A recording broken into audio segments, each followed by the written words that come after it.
Bonsoir à toutes et à tous, et bienvenue sur la chaîne. Aujourd'hui, on se retrouve pour le résumé détaillé en avance de Plus belle la vie, avec l'épisode 503, un épisode charnière, tendu, où chaque parole, chaque souvenir et chaque décision peuvent faire basculer le destin de plusieurs personnages. Alors que tout semblait enfin prêt pour un départ, pour une tentative de reconstruction loin de Marseille, une intervention de dernière minute vient tout remettre en question. Martin s'apprête à quitter la ville, à tourner la page d'une affaire devenue trop lourde, mais Idriss refuse de le laisser partir. Car Martin détient quelque chose de précieux. Pas une preuve matérielle. Pas un document. Mais un souvenir. Un détail enfoui, longtemps ignoré, qui pourrait enfin faire éclater la vérité. Au cœur de l'enquête visant Hubert Joseph, une simple réminiscence change tout. Un passage dans l'eau. Un bruit sourd. Une sensation étrange sous les pas. Ce qui semblait anodin devient soudain capital. Et très vite, l'enquête prend une tournure bien plus grave que prévu, jusqu'à la découverte d'un corps, et d'un élément balistique capable de faire tomber un homme jusque-là intouchable. Pendant ce temps, loin de la tension du commissariat, le Mistral traverse lui aussi un moment décisif. Thomas impose un virage radical, une nouvelle manière de travailler, plus simple, plus brute, qui bouscule les habitudes et divise son équipe. Entre résistance, créativité et remise en question, le restaurant retrouve peu à peu son âme, dans un contraste saisissant avec la violence de l'enquête en cours. Et puis, tout s'accélère. Une confirmation cruciale tombe. La pression monte d'un cran. Le temps n'est plus aux hésitations. Dans les rues de Marseille, la situation devient explosive. Une fuite. Une poursuite. Une moto lancée à pleine vitesse. Idriss joue désormais contre la montre, conscient que la moindre erreur peut avoir des conséquences irréversibles. Cet épisode 503 est un épisode de choix, de courage, mais aussi de danger immédiat. Un épisode où la vérité se rapproche, mais où le chaos n'a jamais été aussi proche lui aussi. Installez-vous confortablement, montez le son, et plongez avec moi au cœur de l'épisode 503 de Plus belle la vie, un épisode intense, haletant, qui pourrait bien marquer un tournant majeur dans cette intrigue. Le départ de Martin pour l'île devait clore une période difficile. Tout était prêt pour tourner la page. Luna s'apprêtait à l'accompagner, convaincue qu'il était temps de quitter Marseille et de s'éloigner d'une affaire devenue trop lourde. Mais au tout dernier moment, Idriss intervient. Il rejoint Luna et Martin juste avant le départ. Son visage est fermé, son ton sérieux. Il sait que ce qu'il va dire va tout remettre en question. Martin, attends. J'ai besoin de toi. Luna se crispe immédiatement. Elle croise les bras, méfiante. Il a assez donné, Idriss. Laisse-le partir. Idriss ne se démonte pas. Il secoue lentement la tête. Non, Luna. Grâce à lui, on a une chance de coincer Hubert Joseph. Une vraie. Les mots tombent, lourds de sens. Martin baisse les yeux, silencieux. Idriss poursuit, conscient de l'enjeu. Tu peux nous aider à retrouver le corps. Si on y arrive, c'est terminé pour Joseph. Luna fixe Idriss, inquiète. Tu veux encore le mêler à ça? Tu te rends compte de ce que tu lui demandes? Martin lève alors la main pour l'interrompre. Son ton est calme, posé. C'est bon, Luna. Je vais le faire. La décision est prise. Quelques heures plus tard, au commissariat, l'atmosphère est tendue mais maîtrisée. Idriss et Stanislas attendent Martin dans la salle d'audition. Il s'installe face à eux, prend une respiration, puis commence à parler. Je me rappelle, j'ai couru longtemps. Et puis, à un moment, j'ai marché dans l'eau. Ce n'était pas très profond. Stanislas note chaque mot avec attention. Tu saurais nous y reconduire? Martin hésite un court instant, puis acquiesce. Je crois, oui. Il y avait une barrière rouillée, un panneau cassé et un champ derrière. Idriss échange un regard avec Stanislas. Le témoignage est précis, exploitable. Martin garde les yeux fixés sur la table, la voix légèrement tremblante mais déterminée. Si je peux faire tomber Hubert Joseph, je veux le faire. Je veux que tout ça s'arrête. Derrière la vitre, Luna observe la scène en silence. Elle mesure le chemin parcouru et le courage dont Martin fait preuve à cet instant. Grâce à ce témoignage, l'enquête vient de franchir un cap. Sur les indications de Martin, Idriss se rend sur les lieux. Le terrain est calme, presque désert.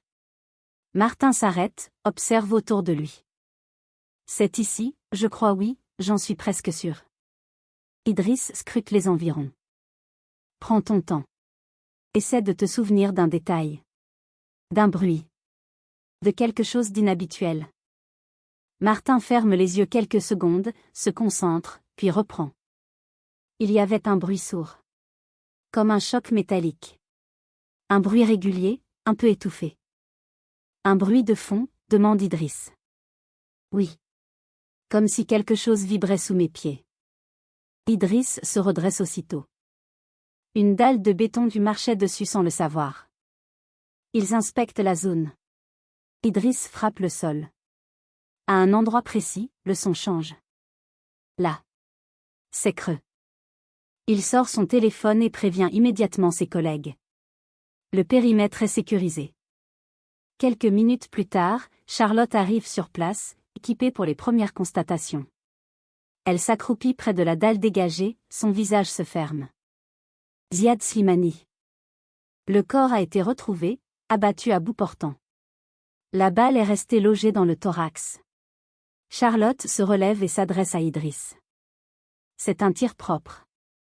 Je vais tenter d'identifier l'arme. Idriss hoche la tête, grave. Si on met la main sur cette arme, on aura enfin la preuve qu'il nous manquait contre Hubert Joseph. Martin s'éloigne légèrement, observant la scène en silence. Son témoignage vient de permettre une avancée majeure. L'enquête entre désormais dans une phase décisive. Au Mistral, l'ambiance est plus calme, mais Thomas sent qu'il est temps de prendre une décision. Il convoque Barbara et Aya pour une petite réunion improvisée autour du comptoir.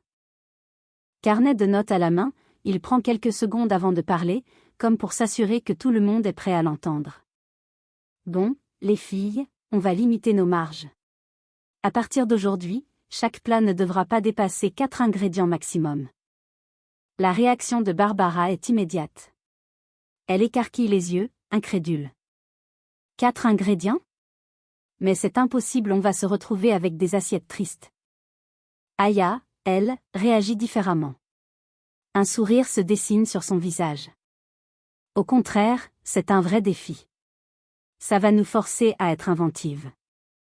Thomas acquiesce, rassuré de voir qu'au moins l'une d'elles comprend sa démarche. Exactement. On va miser sur la simplicité. Sur la sincérité du goût. Moins de dépenses, mais plus d'âme dans les plats. Barbara soupire, visiblement peu convaincue. Elle traîne un peu des pieds, mais finit par se prêter au jeu. Rapidement, la cuisine s'anime. Les casseroles s'entrechoquent, les gestes s'enchaînent, les odeurs commencent à envahir la salle. Peu à peu, la tension retombe. Les recettes prennent forme, simples, lisibles, efficaces. Quelques heures plus tard, les premiers clients goûtent au nouveau plat. L'heure de vérité approche. Babette s'installe au comptoir. Elle observe l'assiette, puis goûte. Son visage s'éclaire aussitôt. C'est simple mais c'est drôlement bon. On sent tout de suite les produits. Pas besoin d'en faire des tonnes. Thomas laisse échapper un sourire, soulagé. Barbara, de son côté, goûte à son tour. Elle hésite, puis finit par admettre, un peu à contre-cœur. Bon, c'est pas si mal ton idée, finalement. Aya lance alors un clin d'œil complice. Comme quoi, parfois, moins, c'est mieux. Peu à peu, le Mistral retrouve ce qui a toujours fait sa force, une cuisine sans chichi, généreuse, accessible, où le goût prime sur l'apparence. À la terrasse du Mistral, l'atmosphère est plus douce. Apolline retrouve Steve autour d'un café. Le ton est calme, presque feutré. Elle prend le temps de poser ses mots, puis se confie sur la réunion de parole à laquelle elle vient d'assister.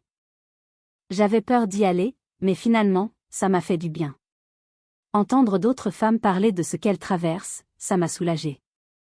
Steve l'écoute attentivement, sans l'interrompre. Son regard est bienveillant. Tu sais, Moi, si ma copine avait ce genre de problème, je ne la quitterais pas pour ça. C'est pas une raison d'abandonner quelqu'un qu'on aime. Les mots touchent Apolline. Elle esquisse un sourire, visiblement ému. T'es vraiment un mec en or, Steve. Un peu gêné, il détourne le regard, mais un sourire sincère s'installe sur ses lèvres. Un lien se renforce, naturellement, sans effet appuyé. Plus tard, à l'intérieur du Mistral, Thomas retrouve Vanessa Kepler. L'échange est plus détendu que d'habitude. Thomas ressent le besoin de lui dire ce qu'il a sur le cœur. Je voulais te remercier, Vanessa. Tu m'as vraiment sorti de ma zone de confort. J'aurais jamais cru pouvoir reprendre mes études, ni même gérer tout ça ici. Vanessa lui répond avec un sourire fier. C'est toi qui as tout fait, Thomas. T'as trouvé ton équilibre. Il acquiesce, apaisé. Maintenant, mon mantra ici, c'est simplicité. Pas besoin d'en faire trop pour que ce soit bon. Vanessa le regarde, amusée. Bravo, Thomas. T'as enfin compris. Thomas rayonne. Pour la première fois depuis longtemps, il se sent à sa place, aligné avec ses choix, fier de son travail, de sa vision, et du chemin parcouru. Au commissariat, l'atmosphère est électrique. L'affaire a pris une ampleur nouvelle et chacun en a pleinement conscience. Luna s'approche de Martin, encore marqué par les découvertes de la veille. Elle pose doucement une main sur son épaule, cherchant à lui transmettre un peu de réconfort dans ce moment suspendu. Je suis fière de toi, Martin. Grâce à toi, on va enfin pouvoir faire tomber Hubert Joseph. Martin esquisse un léger sourire, un peu gêné par ces mots. Il reste silencieux, mais son attitude trahit l'importance de ce qu'il vient d'accomplir. La pression est toujours là, palpable, mais il tient bon. Non loin de là, sur le bureau d'Idriss, les derniers éléments de l'enquête sont passés en revue. Charlotte vient d'apporter une confirmation cruciale. Son ton est ferme, sans détour. La balle retrouvée dans le corps de Ziad Slimani est bien un calibre 9 mm. Si on parvient à prouver qu'elle provient de l'arme de service d'Hubert Joseph, le dossier sera bouclé. Idriss hoche la tête. Son regard est déterminé. Très bien. On boucle tout ici. Puis il se tourne vers Luna et Martin, sans laisser place à la discussion. Vous deux, vous ne quittez pas le commissariat tant que je ne vous dis pas que c'est terminé. Luna acquiesce aussitôt. L'inquiétude est visible, mais elle comprend la nécessité de la situation. Faites attention à toi, Idriss. Il n'ajoute rien. Le temps presse. Quelques minutes plus tard, dans les rues de Marseille, la tension atteint son paroxysme. Sirène hurlante, gyrophares allumés, Idriss s'élance à toute vitesse sur sa moto de service. Devant lui, une silhouette en blouson noir tente de se frayer un passage entre les voitures. Hubert Joseph est en fuite, prêt à tout pour échapper à la justice. La course-poursuite est intense, dangereuse. Les moteurs rugissent, les passants s'écartent dans la précipitation.